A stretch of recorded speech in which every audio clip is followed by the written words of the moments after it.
Vamos a meternos de lleno en uno de los episodios más, pero que más extraños de la Primera Guerra Mundial.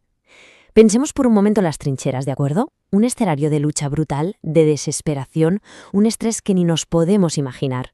Y es justo ahí, en mitad de la batalla, donde nace una leyenda que es sencillamente increíble. A ver, situémonos. Marzo de 1917, cerca de Mons, en Bélgica. Tenemos a una compañía británica al mando del capitán Paul Mastel, que está totalmente rodeada. Los alemanes le superan en número, pero por mucho. Su oficial ha caído, las bajas se acumulan, la retirada es imposible. Y justo en ese momento, en el peor momento posible, los que sobreviven juran haber visto algo inexplicable. Unas figuras como fantasmales que, al parecer, aparecieron para ayudarles. ¿Qué fue eso? ¿Un milagro tal cual? ¿O a lo mejor una alucinación colectiva por el trauma del combate? Esa es la gran pregunta. ¿Qué narices vieron aquellos soldados? Pues bien, la respuesta es mucho, pero que mucho más sorprendente de lo que nadie se podría imaginar.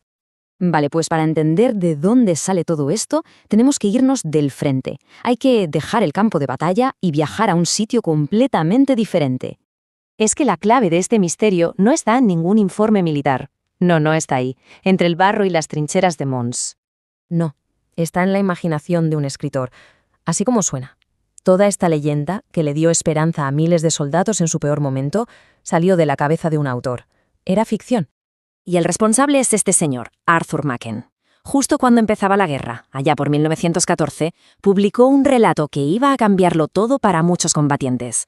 Lo que para él era simplemente literatura, para otros se convirtió en una verdad absoluta, casi una revelación. Y lo que es fascinante es cómo Machen construye la historia. Se imaginó a los espíritus de los legendarios arqueros ingleses, los héroes de batallas como la de Azincourt, apareciendo en pleno siglo XX para echar una mano a sus descendientes. La imagen es potentísima, ¿eh? Flechas medievales contra la maquinaria de guerra moderna. Una auténtica locura. Y aquí está la clave de por qué la historia funcionó tan bien. Machen no eligió a un fantasma cualquiera. No. Eligió al arquero inglés, que era y es un símbolo superpotente del orgullo y de la historia militar británica. A ver, si miramos esta línea temporal, es que es alucinante. Hay un salto de 500 años entre la victoria de Azincourt, que es un pilar de la historia inglesa, y la publicación del relato de Machen. Y solo 3 años después, los soldados están diciendo que han visto exactamente eso.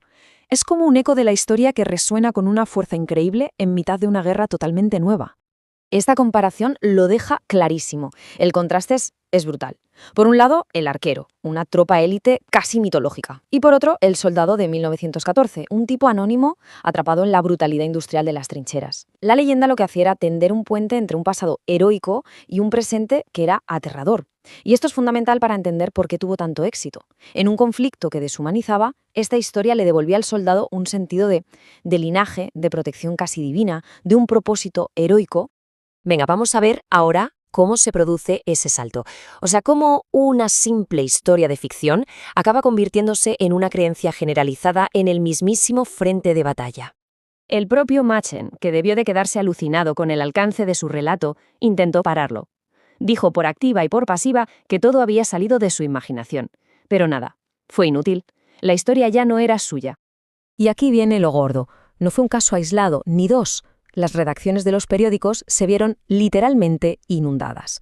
Hubo muchísimos testimonios de soldados que juraban y perjuraban haber visto el milagro. Es que los relatos eran súper detallados. Lo más increíble es que algunos soldados que no tenían ni idea de historia describían los uniformes y las armas medievales con una precisión asombrosa, como si hubieran copiado la historia de Machen palabra por palabra. Para ellos, vamos, no era un cuento, era una experiencia real que les había dado el ánimo y la esperanza que necesitaban para seguir luchando. Pero claro, a pesar de la fuerza de todos estos testimonios, si analizamos los hechos con la cabeza fría, empiezan a surgir preguntas importantes. Preguntas que la verdad ponen en jaque toda la leyenda. Y aquí es donde la leyenda choca con la realidad. A ver, si estos arqueros fantasmales atacaron a los alemanes, ¿por qué no hay ni un solo testimonio del otro bando? ¿Dónde están los soldados heridos por flechas? Y lo más fuerte de todo, nunca, pero nunca, jamás se encontró ni una sola de esas flechas en el campo de batalla. Ni una. Y todo esto nos deja con la pregunta final, que quizás sea la más importante. A ver, si no había pruebas físicas, si todo empezó como ficción, entonces, ¿Qué vieron los soldados? ¿Fue el poder de la sugestión? O, yendo un poco más allá, fue la manifestación de una necesidad humana, desesperada, de encontrar algo de esperanza y de sentido en medio de un horror absoluto? Al final, la pregunta sobre qué vieron, si es que vieron algo, quizás nos dice mucho más sobre la psicología de la guerra que sobre cualquier fantasma.